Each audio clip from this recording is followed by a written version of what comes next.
Yo, B, what's going on, homie? I remember back in the days, summer of 1999, I was with my brethren at the Bright campus, Mississauga. Remember the Bright campus in Mississauga?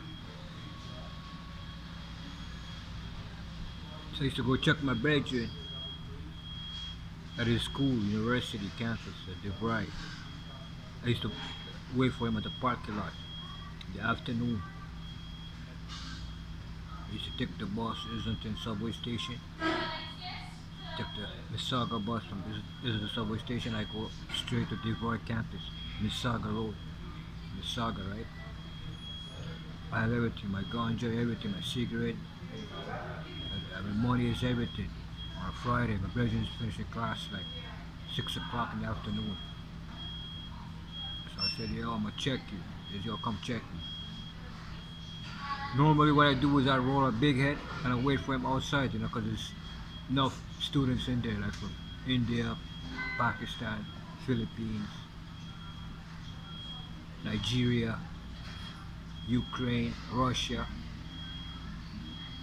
Czech Republic, Slovakian, Georgian, Serbian guy, Croatian guy, Albanian guy, Romanian guy, Armenian guy, Hungarian guy, Polish guy, 2 Austrians, a female, or a sister. A bunch of people there, B. You can't miss everybody. Everybody's there, B. The computer lab. Everybody talking their languages, right? Because the teacher, the instructor is Indian, so you let everybody talk their language, B. A huge computer lab room. You'll get lost in that campus. What I do, I just go straight to his lab, right? I just blend in with the students, B. Way too many people to serve it. So I just blend in. I survey the area. It's okay, it's like it was intense because there's a lot of people there in a condensed condensed lab. They try to work things out. Maybe some people like that kind of environment. I prefer like a bigger place. But some people they like that environment, right? So my friend, he was paying a lot of money. He was paying G's. He was paying thousands and thousands of dollars. His father was paying for it.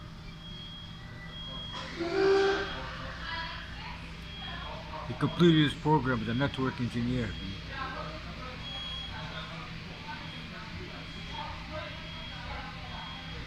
So what happened, we chill out, he finished his class, we go out. I say, yo, I'm gonna blaze up my things. He says, yo, I'm gonna go use the washroom, freshen up. I'll meet you out here, get you some coffee, and you know what I'm saying, we're gonna ball out. I say, alright. So I'm smoking my thing. A bunch of students, they come out of the school because everybody's finished, right? Everybody's going back to their homes, everybody go to their cars, everybody just chilling. School is done now. It's a Friday afternoon, right? 6 o'clock. Everybody's maxing out.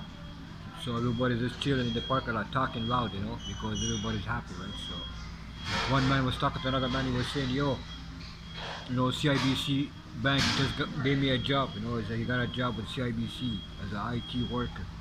He's getting 89,000. He secured the job at the campus, right? On the university campus. So he was already setting his life ready for that job. He's studying his family, my family, my wife.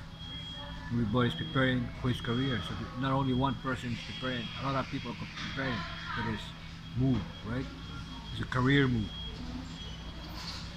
Another man, he said, I'm working for TD. Another man, he's working for Royal Bank, technician at IT. Another man is working for Credit Union, Nissan, Toyota, different companies, picking up these people from university campuses. But it's not enough, B. It's not enough you got the job, but you already there's a attitude with the job, with the career. There's an attitude. There's some kind of ritual you have to go through. Like all of a sudden your friends just appear out of nowhere. You have IT friends. All of a sudden you have an IT lifestyle. All of a sudden you go to certain places. You don't go to certain places you used to hang back in the days. Because you have this lifestyle you have to live. You have to keep up with these people, dude, all around you, right? So you gotta live that life. So I was coming across these people who were living that life, dude. So I used to be that person that used to be encompassing. I used to be there tagging along, right? As a brethren. You say, oh, more come, we're gonna pick you up, we're gonna chill out, all of us. So, alright, cool, B. I bring up some chronic, everything is on me, B. I still had my own monies, even though these guys were heavy hitters, B. You know what I'm saying? Every man's like 6-figure guy I'm dealing with. I was the only guy who was dealing with 5 figures. They're dealing with 6 figures, B. So I was just tagging along. Couldn't say much about the situation because it was their treat. So when a man treating you, when a man treats you, you can't really say much, B, because it's his treat. So it's like he say what he wants to purchase and he just tag along. He just chill, right?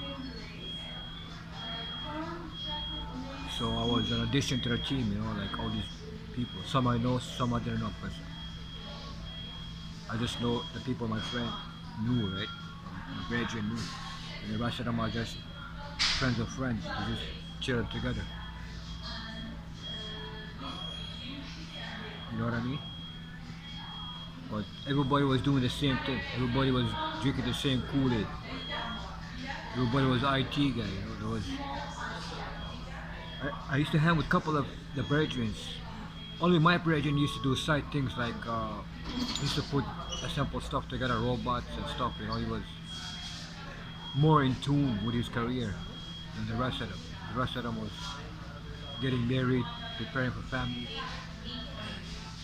His hobby was his family, you know, like raising his children, you know, focusing on his family. That was his hobby, you know. So different hobby for different person. My friend, his hobby was assembling things together. He used to assemble stuff together, you know, cars. He used to assemble $1,000 toys.